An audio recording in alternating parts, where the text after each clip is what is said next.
We head on to an event that we should look forward to come November 23rd, the Igbo Global Icon Awards. And joining us now, returning guest, Ambassador Nnabueze Louis, who is, of course, the chairman in charge of this, the chairman, board of directors, Igbo Global Icon Awards, alongside the beautiful Adaikenga, Dr. Obiageli Pat Ndu, who is also a life coach and marriage counselor. Thank you for joining us. And looking radiant, absolutely radiant. My beloved daughter. Oh. I can't believe you're so good.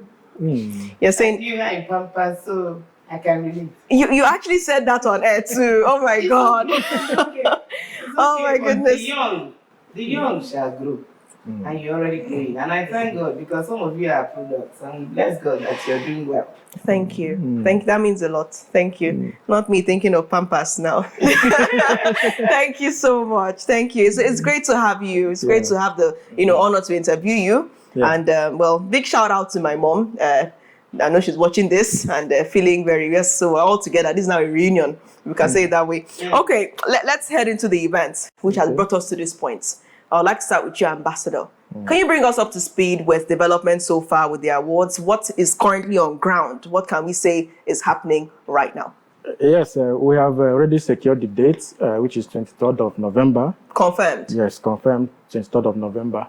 And a lot of other partners have already keyed in. Yes, traveling to Lagos by next week is another way because the Igbo community in London have already intensified their support and they have already started sending some things to make sure that the event sparks up the next few moments. And as well, the Igbo London as well have already confirmed that they are with us. So we have a lot of people joining the race and we are happy. We are okay. We are happy. All right, let's come back to you, madam. Now, we're trying to tie the Igbo Global Icon Awards to using it to mitigate the factors negatively affecting development in Igboland. In other words, put in a more positive light, how can we catalyze development in Igboland? Could we gain your perspective as to what exactly is affecting development down east? So much is happening, and it's been happening for a while. You know, when Chinua Achebe wrote the book, there was a country, he was speaking in parables. Today, we now see that there was indeed a country. The nation that I am living in now is not the nation I grew up in. So much is going on. We keep talking about development. You cannot have development with the setup we now have. You go to the village, you're so scared that some loser will pick you up. You go somewhere to buy something, you do not have a livable income. There is so much, and when we're talking development, what are we looking at? We're looking at the changes in the narrative and advancement and improving what you met and making it a lot better. But sadly, this is not where we are. One of the basic things that we have lost, I don't know whether we will ever recover it, is in our value system. We have raised a generation so self-entitled, so like it is me all the time, so like I don't need to work to eat. Somebody stays in one corner of one room in your house and is raising and making and defrauding people and making millions of dollars, not even naira now. And what you do, Ebubedike, Nwakibia, you're giving him all kinds of nonsense names and encouraging the habit. So our value system is in trouble. And that has given birth to other problems. Insecurity was not always there. I grew up in this town. In my time growing up, we go out, we visit ourselves. Nobody used to go out with us. By the time I was raising my children, I couldn't let them go out. I was always doing school run, friendship run, all kinds of run to make sure that they were safe. But back in those days, we'll take a walk, enter the park, your friends come to see you, you see them off, and you don't have to watch your back. That's where we are. We have lost the value system altogether. And we don't even know how to recover it. That's the sad part. Because every time I see somebody being said to be a criminal, the first question I ask, who brought this one up? Where is the mother? Where is the father? Because half the time they leave the raising of a child to the mother. It took two to bring that child into the world, and everybody has a role. It will take two to raise the child. So that is always my concern. Somebody raised the monster. Who the hell are you? Where are you? You're chasing money in one corner of the globe. The children that God gave you to take care of, you're doing next to nothing. So a whole lot of things are affecting us as we speak. The value system is eroded and gone. Insecurity is the order of the day. Nobody believes in hard work anymore. I was just sharing with him, I told him that in my father's days, what was in vogue is either you're going to school or you're doing boy, what they call Igbo boy. So my father did Igbo boy because he didn't have parents who could take him to school. He wanted to go to school. That's right. But his parents were not in that line. So he did Igbo boy with somebody. When it was time to settle him, the man, according to him, was a good man. But he didn't give him enough money for the business that he had been trained to do. And what did the man do? He told him, kneel down, let me pray for you, young man. Prayed for him and set him free with very little. So when he saw that the money he was giving was not enough to start out the business, he went down the radar and started something else. He was supposed to do palm oil business, trading. He didn't have money for that. He started with selling gari in Aba. From selling gari in Aba, he was able to raise an income and build the same business that he knew how to do. And beautifully, he worked. So before you knew it, at 26, my father built his first house in Enugu. And it's somewhere, this building is still there, number 10 Cameron Lane. That's his house. Then built another one at Fox Lane, built another one at Bende Lane, built another one at Afia Street, and so on. So did he succeed? Yes. Do you know what his mantra was? What was his mantra? No sweat, no sweets. Oh, I nice love one. that. That's a So, dream of us. let's attributing this whole thing at how we lost it, we could attribute it to the digital media.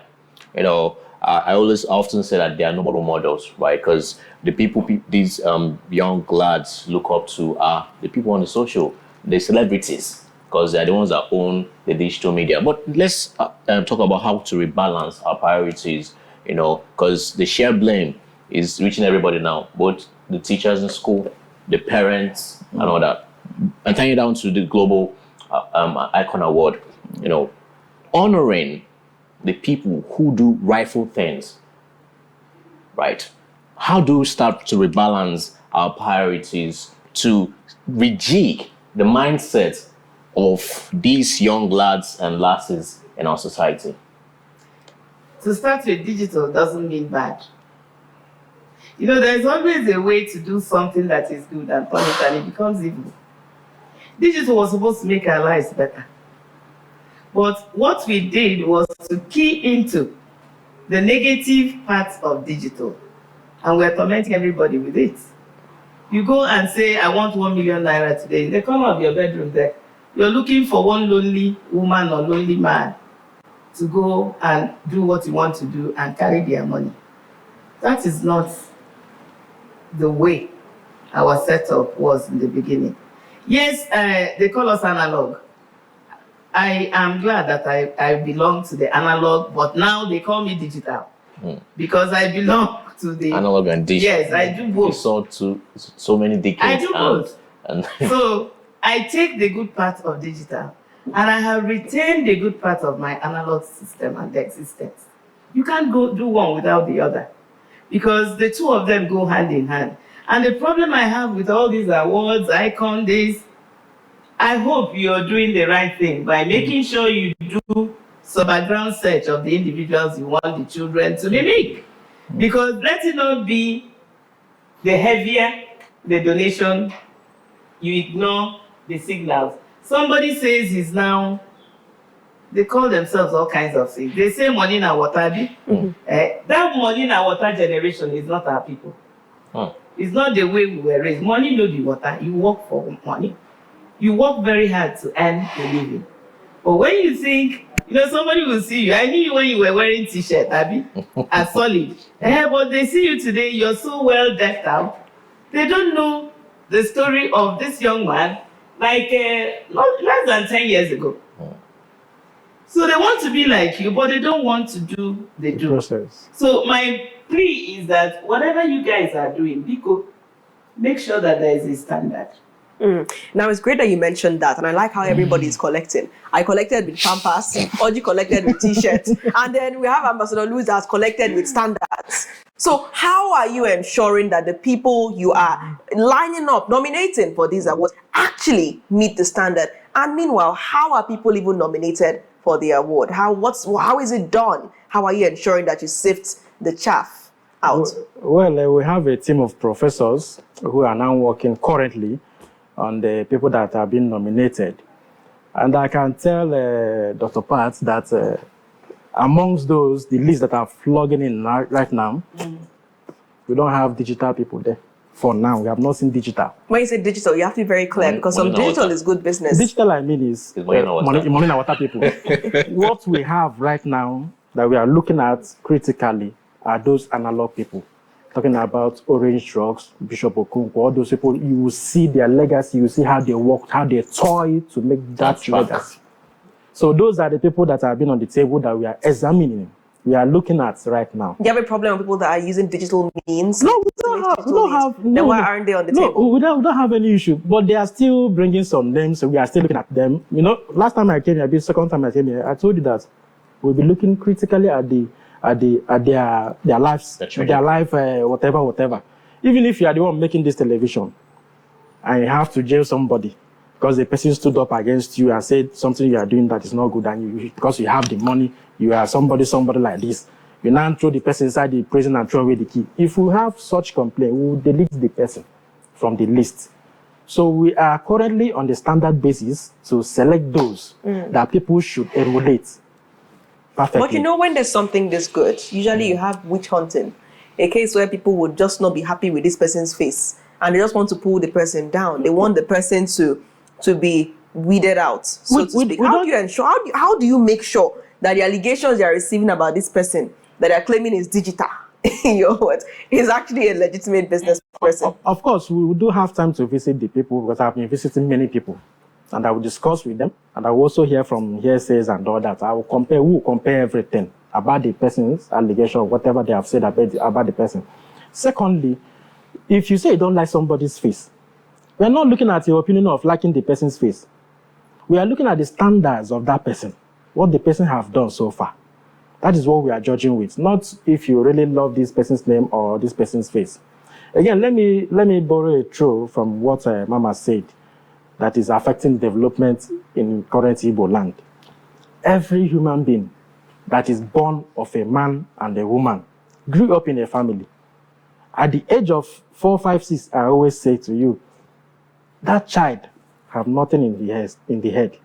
You are the person in charge to navigate the child's ways of life and ways of living.